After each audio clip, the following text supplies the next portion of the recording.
전월세 상한제와 계약갱신 청구권 도입을 골자로 한 임대차 보호법이 오늘 국회 본회의를 통과했습니다. 더불어민주당은 상임위 통과 때와 마찬가지로 속전속결로 법안을 처리했고, 미래통합당은 여당의 일방적인 강행 처리에 강하게 반발했습니다. 최민기 기자가 보도합니다. 격렬한 여야 대치 끝에 임대차 보호법이 속전속결로 본회의를 통과했습니다. 주택임대차보호법 일부 개정 법률안 대안은 가결되었음을 선포합니다. 이번에 통과된 주택임대차보호법 개정안은 세입자 보호를 한층 더 강화했습니다. 기존 2년 계약이 끝난 뒤에도 세입자가 원할 경우 추가로 2년 더 계약을 연장할 수 있도록 한 겁니다.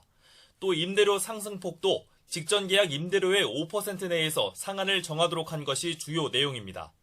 개정안은 법안 공포 뒤 바로 효력이 발생하고 법 시행 전에 체결된 임대차 계약에도 소급 적용됩니다. 함께 통과된 상가 건물 임대차 보호법에는 보증금의 기준을 심의하기 위한 위원회를 법무부에 신설하고 임대차 분쟁조정위원회를 확대하는 등의 조치가 포함됐습니다. 두 법안 모두 참석한 의원 187명 가운데 186명의 압도적인 찬성으로 통과됐습니다. 미래통합당 의원들은 여당의 법안 강행 처리를 비판하며 표결에 참여하지 않았습니다.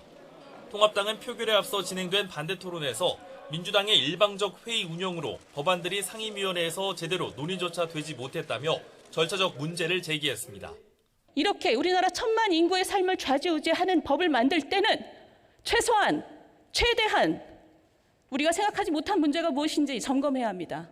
그러라고 상임위원회의 축소 심의 과정이 있는 겁니다.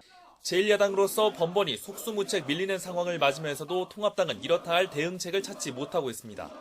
국민에게 직접 호소하겠다며 장외투쟁 카드도 만지작거리고 있지만 20대 국회에서 효과를 보지 못한 전략이라 선뜻 꺼내들기는 쉽지 않습니다. 우리나라의 국민들 수준도 옛날하고 완전히 달라졌기 때문에 그냥 무조건 국회의원들이 밖으로 튀어나가서 무슨 장애투쟁을 한다고 그 자체가 그렇게 능사가 아니에요. 민주당은 내친 김에 다음 주 전월세 신고제 관련 법안 등 부동산 입법을 매듭 짓겠다는 방침입니다. 심리가 크게 영향을 미치는 주택시장의 안정을 위해서는 정부의 강력한 정책 의지를 시장에 전달해야 합니다. 정부 여당의 강력한 의지를 발판으로 부동산 정책엔 더욱 속도가 붙을 것으로 보입니다. 하지만 거대 여당의 독주와 제1야당의 무력으로 충분한 심의도 거치지 않은 채 입법이 이루어졌다는 비판은 피하기 어려워 보입니다. YTN 최민기입니다.